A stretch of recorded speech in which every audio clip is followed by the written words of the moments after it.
I was hiking alone through a remote forest trail in northern Washington. The trail was one of my favorite day hikes, popular with locals and tourists alike. It was a 9-mile round trip with very little elevation gain, making it doable even for young children and senior citizens. But today, I was the only one on the trail. I hadn't seen another soul since the parking lot. At first, everything was peaceful. The sounds of birds, the wind rustling through the trees, and the crunch of leaves beneath my boots echoed through the forest. As I rounded a bend in the trail, I saw a pair of antlers between the trees. I stopped and stared. I wasn't sure if they belonged to a deer or an elk, but when I tried to get closer, the branches seemed to shift and move, as if something were hiding behind them. For over an hour, I kept seeing antlers between the trees, always just out of focus, just barely visible. I thought it was an animal, some kind of large animal. So when I finally saw a man, I wasn't surprised. He stood perfectly still, tall and thin, wearing a cracked deer skull as a mask. His dark clothes blended with the shadows cast by the trees. I couldn't see his face, but I could feel his eyes boring into me. He didn't move. He didn't speak. I yelled, "Hello?" My voice echoed through the silent woods, bouncing off the tall trees until it sounded strange and unfamiliar. The man didn't respond. I took a step forward and he didn't move. I took another step and then another. As I got closer, I could hear the pounding of my own heart. I don't remember what I said. I think I asked him if he was okay, and as I reached out to touch his shoulder, he turned to me, and for a moment our eyes met. His were a startling blue, almost glowing in the dim light. Then he vanished into the trees as quickly as he had appeared. I stood there stunned, not knowing what to do. Should I call 911? Was he hurt? Did he have a weapon? Was he dangerous? I turned back the way I came, trying to retrace my steps, hoping to find him so I could help. But after only a few minutes, I saw him again.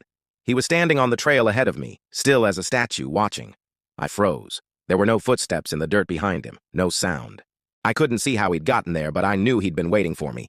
Terror surged through me, and I ran. I ran as fast as I could, adrenaline pumping, my lungs burning. The forest blurred around me, and I didn't stop until I reached my car. I slammed the door shut and fumbled for my keys. I had to get out of there. But as I sped away from the forest, glancing nervously over my shoulder, I saw antlers in the back window. They were close behind me, reaching out, grasping at my car. I slammed my foot down on the accelerator, desperate to put as much distance between me and the forest as possible. When I finally reached the highway, my hands were shaking. I pulled onto the road and cautiously glanced over my shoulder. There was nothing there, just the dense trees of the forest, dark and silent. But I knew that what I had seen was real. As the days passed, the memory of that encounter faded. But I couldn't shake the feeling that I had been watched, hunted. I never went back to that forest trail. But sometimes when I'm driving on the highway that runs alongside it, I catch a glimpse of movement in the trees and my heart still pounds in my chest. Was it a man dressed as a deer or something more sinister? I may never know for sure, but I'll never forget the terror of that hike or the haunting image of the man in the deer mask. This happened to me last week. I'm not sure if I should tell you this or not, but I feel like you deserve to know. It's about a place here in our town called the Screaming Grove. Locals call it that because it's a circle of trees in the middle of nowhere that are all twisted and blackened like they were burnt years ago. But they're still alive. And if you stand in the middle of the circle at sunset, they say you'll hear someone screaming. At first I thought it was just an old wives' tale, like a local legend to scare kids with. But I had to go see for myself. I went there yesterday, and the trees definitely looked like they had been burnt. But they were still alive. There was no wind, and there weren't even any birds. It was just really silent, like the kind of silent you can only experience in the woods. You know what I mean? It was just really creepy. Then I heard a scream in the distance, and then another one. And then I started walking towards the sound, and it started getting louder. And then I realized it was coming from inside the grove. I don't know what I was expecting, some crazy guy in a mask or something, but what I heard was human.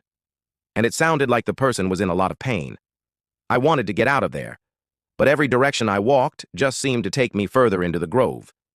And the screaming was getting louder. I couldn't see where I was going because of all the trees. Then I felt something brush up against my leg. And when I looked down, I saw a footprint, barefoot, and then another one. And then I realized there were hundreds of them all around me.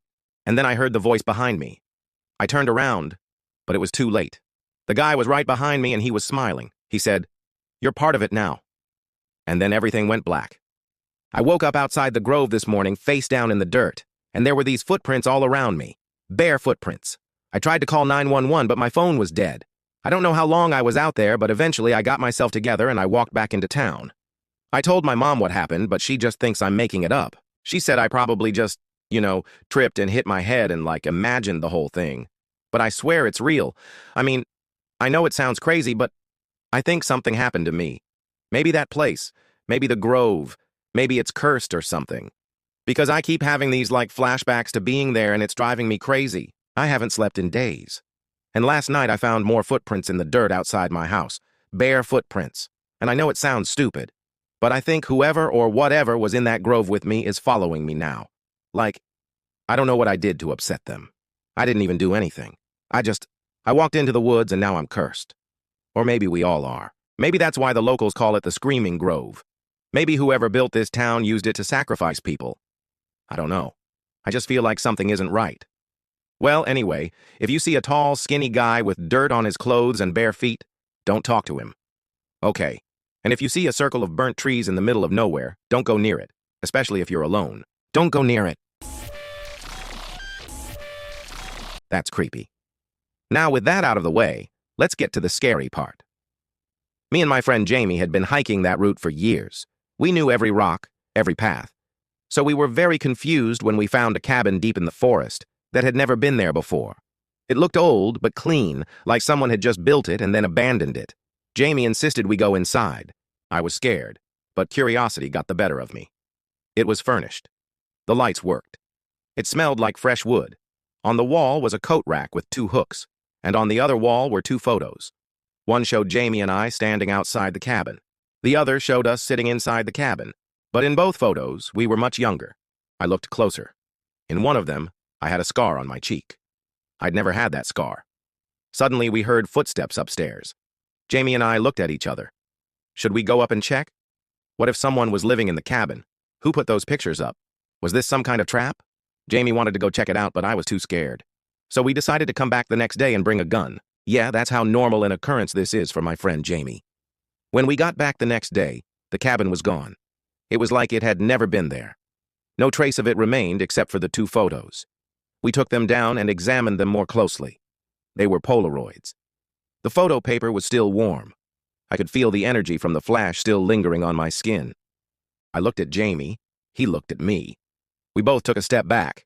Was this some kind of sick joke played by some local mountain hermit who lived deep in the woods and collected Polaroid cameras and made life-sized wax replicas of people so he could hang them in his little wooden house? Was that why the cabin looked so realistic?